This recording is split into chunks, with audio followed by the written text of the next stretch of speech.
Tuhan bersamamu. Inilah Injil suci menurut Santo Matius.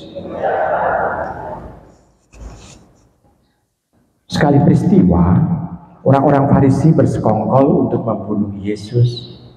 Tetapi Yesus tahu maksud mereka, lalu menyingkir dari sana. Banyak orang mengikuti dia dan ia menyembuhkan mereka semua. Dengan keras ia melarang mereka memberitahukan siapa dia, supaya genaplah sabda yang telah disampaikan oleh Nabi Yesaya. Lihatlah, itu hambaku yang kupilih dan kukasihi, yang kepadanya jiwaku berkenan. Rohku akan kucurahkan atas dia, dan ia akan memaklumkan hukum kepada sekalian bangsa. Ia tidak akan berbantah dan tidak akan berteriak, suaranya tidak terdengar di jalan-jalan, bulu yang patah terkulai tidak akan diputuskannya, dan sumbu yang pudar nyalanya tidak akan dipadamkannya, sampai ia menjadikan hukum itu menang. Kepadanya lah semua bangsa akan berharap. Demikianlah sabda Tuhan.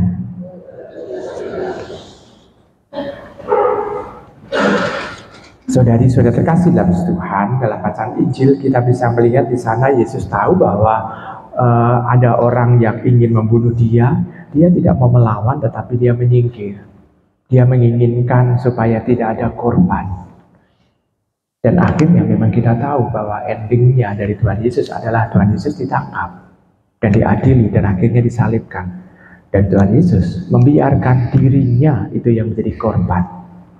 Para murid pun tidak diperkenankan untuk ikut cawe-cawe di sana, ikut terlibat di dalam misalnya menjadi korban juga. Tuhan Yesus tetap membiarkan, misalnya memberikan kesempatan kepada para murid, jangan sampai menjadi korban bersama dengan dia juga.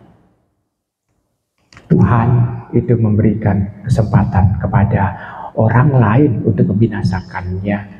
Dan dia menginginkan pengikutnya itu terbebas dari hal yang dia rasakan, yakni salib. Baik, kita bisa melihat di sana, dia tetap membiarkan sebetulnya rencana Tuhan. Rencana Tuhan tetap terjadi, bahkan kadang-kala rencana Tuhan itu tidak dikenali. Kita bisa melihat dalam bacaan pertama saja. Dikatakan di sana dalam bacaan pertama bahwa orang-orang Israel itu ada berapa tahun tinggal di Mesir? 400 berapa? 430-an tahun. Kita bisa melihat pemimpinnya siapa selama 430 tahun itu. Yang kita kenali adalah yang perdana Yusuf dan endingnya Musa.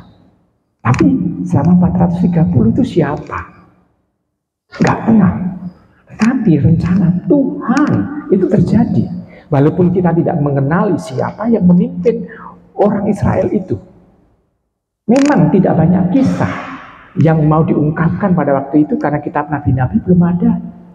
Taurat pun itu juga baru istilahnya itu isinya adalah tentang warta Tuhan yang dialami oleh bapak-bapak bangsa Abraham, Ishak, Yakub. Yang mereka kenali pun adalah Allah Abraham, Allah Ishak, Allah Yakub. Tetapi kita bisa melihat bangsa Israel ini tetap bersatu di dalam Allah. Siapa yang memimpin kita nggak tahu. Hanya diberitahu namanya Yusuf yang pertama dan yang terakhir adalah Musa. Yang tengah-tengah 430 kita nggak kenal. Dan orang Israel juga tidak mencatat siapa. Nah, Ibu Bapak, Saudara terkasih, kita bisa melihat dalam bacaan Injil di sana tampak bahwa kalau sudah menjadi pilihan Allah, maka dia dikasihi dan juga dia dipelihara oleh Allah.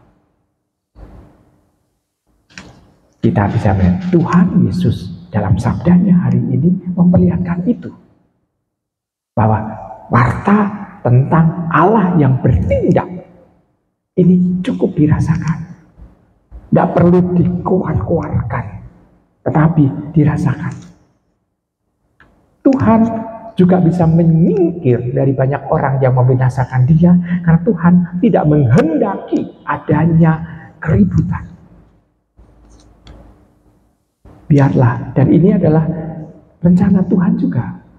Tuhan tidak menghendaki adanya perpecahan, perbantahan yang membuat keramaian. Ibu bapak, saudara terkasih dalam Tuhan, yang jelas adalah membiarkan Roh itu bertindak. Ini kata Injil. Maka Tuhan Yesus pun yang dituntun oleh Roh itu juga mau untuk menerima keadaan itu semua. Kita pengikutnya diharapkan juga mampu untuk itu. Kita dalam mewartakan Tuhan, mewartakan Injil, tidak perlu berkuar-kuar juga. Tetapi yang jelas melalui kehidupan kita yang dituntun oleh Roh itu, kita memperlihatkan Tuhan ini ada. Tuhan ini yang senantiasa menyertai kita. Tuhan ini adalah Tuhan yang senantiasa menunjukkan jalan apa yang harus kita lakukan dalam kehidupan kita sehari-hari. Yang jelas, yang penting adalah itu. Sehingga kita tidak perlu adanya keramaian, adanya kemewahan, adanya sesuatu yang menghebohkan. Enggak. Kesederhanaan justru mau untuk melihatkan bahwa yang terjadi itu. Dengan kesederhanaan itulah, maka orang-orang yang sederhana pun, orang-orang yang berkesusahan itu mau dan berani untuk menanggapi karya Tuhan. Karena kalau yang hadir adalah penuh dengan kemewahan, orang yang sederhana akan malu untuk mau bergabung.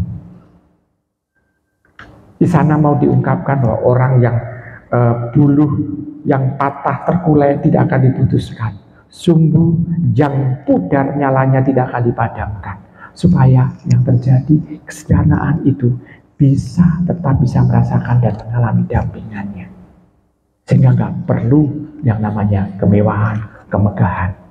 Ya, ibu bapak, saudara sekasih dalam Tuhan, maka kita diutus di dalam kita mewartakan dan hidup di dalam Tuhan. Kita menghayati iman kita di dalam kesederhanaan yang kita punya.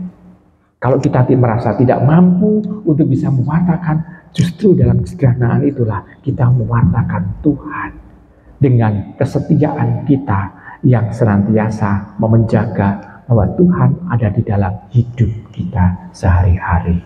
Selamat merenungkan.